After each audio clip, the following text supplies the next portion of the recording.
С сегодняшнего дня ледовая переправа Хатас-Павловск официально открылась для проезда автомобильного транспорта до 3 тонн. Разрешение было получено после контрольного замера льда. В то же время специалисты призывают владельцев большегрузной техники не выходить на лед до установления соответствующей толщины льда.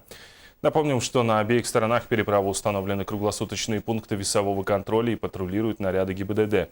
Пункты весового контроля продолжат свою работу до конца декабря.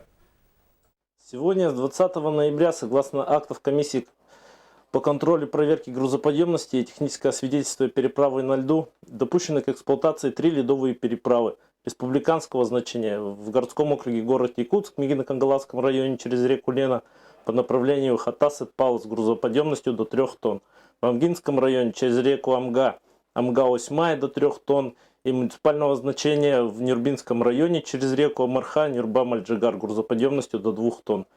Также допущено увеличение грузоподъемности на 2 ледовых переправах муниципальное значение.